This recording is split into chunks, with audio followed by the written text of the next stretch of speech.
شروع کرتا ہوں اللہ کے نام سے جو بڑا مہربان اور نہایت رحم کرنے والا ہے۔ اللہم صلی علی محمد و علی محمد۔ حاتم کا بیٹا۔ طلوع اسلام اور اسلامی حکومت کے تشکیل پانے سے پہلے عربوں میں قبیلے کی سرداری کی رسم جاری تھی۔ عرب والے اپنے سرداروں کی اطاعت اور فرما برداری کرتے تھے اور کبھی کبھی ان کو ٹیکس وغیرہ بھی دیتے تھے۔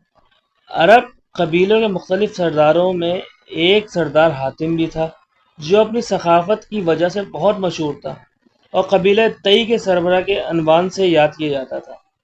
حاتم کے بعد اس کا بیٹا عدی اس کا جانشین ہوا۔ قبیلہ تئی والوں نے اس کی اطاعت قبول کی۔ عدی سالانہ ہر شخص کی آمدنی کا 1/4 حصہ بطور ٹیکس لیتا تھا۔ عدی کی حکومت اور ریاست حضرت رسول خدا صلی اللہ علیہ وآلہ وسلم کے مبعوث ہونے اور اسلام کے پھیلنے تک رہی۔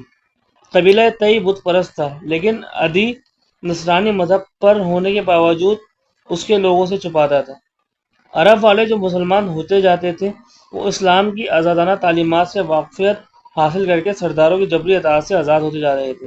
یہی سبب تھا کہ دوسرے عرب حکمرانوں کی طرح عدی نے بھی اسلام کو ایک بڑا خطرہ سمجھا اور نتیجے میں رسول خدا سے دشمنی برتی، لیکن وہ رسول اور اسلام کا کچھ بھی نہیں کر سکتا تھا کیونکہ لوگ جوک در جوک عاشقانہ طور سے اسلام میں داخل ہونے لگے تھے۔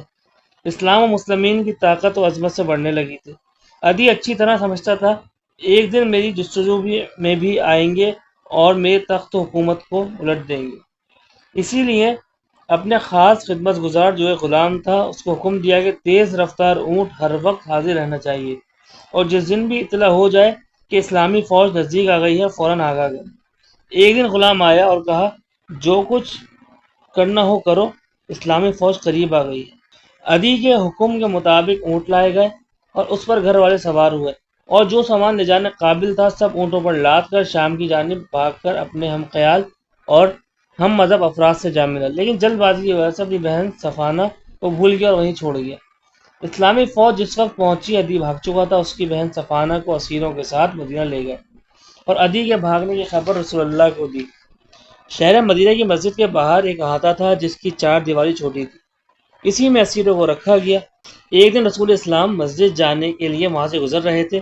صفانہ جو کہ ایک سمجھدار اور چر زبان عورت تھی اپنی جگہ سے اٹھی اور کہا میرے باپ کا سایہ سر سے اٹھ چکا ہے، میرا سرپرست بھی معلوم نہیں کہاں ہے، خدارا مجھ پر احسان کیجیے، خدایا مجھ پر احسان کیجیے۔ رسول اکرم نے اس سے پوچھا تیرا سرپرست کون ہے؟ اس نے جواب دیا عدی بن حاتم۔ حضرت نے فرمایا وہی جو خدا اور اس کے رسول سے بھاگا ہے۔ حضرت رسول خدا نے یہ فرمایا اور روانہ ہو گئے۔ دوسرے دن حضرت پھر اسی طرف سے گزرے، صفانہ اپنی جگہ سے اٹھی اور پھر وہی جملہ دہرائے۔ رسول خدا صلی اللہ علیہ وسلم نے پھر پہلے دن جیسا جواب دیا اور روانہ ہو گئے۔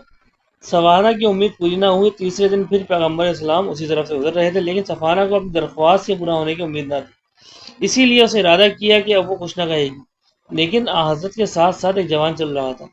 اس نے اشارے سے صفانہ کو سمجھایا کہ آگے بڑھ کر اپنی حاجت بیان کرے۔ صفانہ آگے بڑھی اور پہلے دنوں کی طرح پھر کہا میرے باپ کا سایہ سر سے اٹھ گیا ہے، میں سرپرست بھی معلوم نہیں کہا ہے، خدارا آپ مجھ پر احسان کیجیے، خدایا آپ مجھ پر احسان کیجیے۔ رسول اسلام نے ارشاد فرمایا میں اس انتظار میں ہوں کہ معتبر آدمی مل جائے تو تجھے اس کے ہمراہ تیرے قبیلے بھیج دوں گا، اگر تجھے ہی کسی معتبر آدمی کی خبر ملے تو مجھے مطلع کرنا۔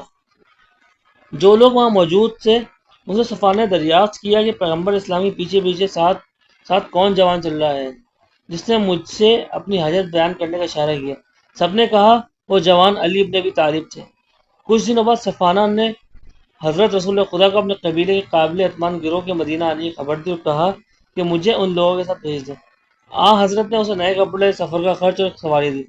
صفانہ اس گروہ کے ساتھ روانہ ہوئی، شام میں اپنے بھائی سے جا ملی۔ جیسے ہی صفانہ نے عدی کو دیکھا برا بھلا کہنا شروع کر دیا اور کہا تو اپنی بیوی اور بچوں کو لے گیا اور باپ کی یادگار یعنی مجھ کو چھوڑ آیا۔ عدی نے صفانہ سے معافی مانگی، چونکہ صفانہ ایک سمجھدار عورت تھی اس لیے عدی نے اپنے کاموں میں اس سے مشورہ کیا اور پوچھا اب جب کہ تم نے محمد کو بہت قریب سے دیکھا ہے میرے بارے میں تمہاری کیا رائے ہے؟ میرے لیے کیا مناسب ہے؟ آیا میں ان کے پاس جاؤں، ان سے ملقہ ہو جاؤں یا اس طرح کنارہ کشی کرتا رہوں؟ صفانہ نے کہا میرے خیال میں بہتر یہ ہے کہ تم ان سے مل جاؤ، اگر وہ حقیقت میں پیغمبر خدا ہے تو تمہارے لیے نیک نیتی اور بھلائی ہے، اور اگر وہ پیغمبر خدا نہیں ہے، حکومت خواہ ہیں، پھر بھی یمن سے زیادہ دور نہیں ہے، وہاں کے لوگوں کے درمیان جو عزت و احترام تجھے ہے، اس لحاظ سے بے یار و متضرر نہیں رہو گی، اور اپنی عزت و احترام کو بھی حاصل نہیں جانے دو گی۔ عدی نے اس نظریے کو پسند کیا، مدینہ جانے کا قصد کیا تاکہ رسول اسلام کے مشن کی تحقیق کر دیکھی کیا وہ واقعی رسول ہے، تاکہ ایک امتی کی طرح ان کی پیروی کرے، یا اگر وہ دنیا طلب اور حکومت کے خواہاں ہیں تو پھر اپنے فائدے کے لحاظ سے ان کا ساتھ دیں۔ رسول اکرم مسجد مدینہ میں تھے، اس وقت عدی وہاں پہنچا، رسول خدا کو سلام کیا۔ رسول خدا نے پوچھا تو کون ہے؟ عدی بن حاتم تائی ہوں۔ رسول خدا نے اس کا احترام کیا اور اپنے ساتھ گھر لے گیا۔ راستے میں جب کہ رسول اسلام اور عدی جا رہے تھے تو اس وقت ایک ضعیفہ حضرت کے سامنے آئی اور سوال جواب کرنے لگی۔ کچھ دیر تک آپ کے سوالات کا حوصلہ مہربانی کے ساتھ جواب دیتے رہے۔ علی نے اپنے دل میں سوچا، اس شخص کا یہ حسن اخلاق اس کی پیغمبری کی ایک علامت ہے، کیونکہ دنیا پرست لوگوں میں اس طرح کے اخلاق کے مہربانی کا برتاؤ نہیں پایا جاتا کہ وہ ایک ضعیفہ اور نادار کے ساتھ مہربانی اور حسن اخلاق سے پیش آئے۔ جس وقت عدی رسول اسلام کے گھر میں داخل ہوا، رسولی نظر کے معمولی ساز و سامان کو دیکھا۔ گھر میں صرف ایک توشک تھی جس پر رسول بیٹھتے تھے، اسی کو عدی کے لیے بچھا دیا۔ عدی نے بہت ہی اصرار کیا کہ پیغمبر اسلام خود اس پر بیٹھے، لیکن رسول نے قبول نہ کیا۔ مجبوراً عدی توشک پر بیٹھ گیا اور رسول اللہ زمین پر بیٹھ گئے۔ عدی نے اپنے دل میں سوچا، یہ دوسری علامت ہے جو صرف پیغمبروں کے ساتھ مخصوص ہے، نہ کہ بادشاہوں کے لیے۔ پیغمبر نے عدی کی طرف رخ کر فرمایا، کیا تمہارا مذہب رکوسی نصرانی نہیں تھا؟ کیوں نہیں؟ پھر کس لیے اور کس بنیاد پر لوگوں کی آمدنی کا ایک چوتھائی حصہ لیتا تھا؟ تمہارے مذہب میں تو یہ کام جائز نہیں ہے۔ عدی نے اپنے مذہب کو سب سے یہاں تک کہ قریب سے قریب تر اپنے لوگوں سے ہی پوشیدہ رکھا تھا، لیکن رسول اسلام کے کلام سے حیرت زدہ ہو گیا۔ یہ سوچا کہ یہ تیسری علامت ہے کہ یہ شخص پیغمبر ہے۔ اس کے بعد رسول نے عدی سے فرمایا، تم آج مسلمانوں کے فقر و فاقہ اور بدحالی کو دیکھ رہے ہیں، تو تمام قومیں مسلمانوں کو فقیر خیال کر رہے ہیں۔ دوسرے یہ کہ آج دشمنوں نے مسلمانوں کا گھیراؤ کر رکھا ہے، یہاں تک کہ ان کی جان اور مال بھی محفوظ نہیں ہے۔ تو یہ بھی دیکھ رہے ہو کہ حکومت و اقتدار دوسروں کے ہاتھ میں ہے۔ خدا کی قسم جلد ہی مسلمانوں کو مال و ثروت اس قدر ملے گا کہ کوئی فقیر نہ رہے۔ خدا کی قسم دشمن اتنے مغلوب ہو جائیں گے اور ایسے امن و امان قائم ہوگا کہ ایک خاتون تنہا عراق سے حجاز تک بے خوف و ہراس سفر کر سکے گی، کوئی اس سے چھیڑ چھاڑ نہ کر سکے گا۔ خدا کی قسم جلد ہی بابل کے سفید محل مسلمانوں کے قبضے میں ہو جائیں گے۔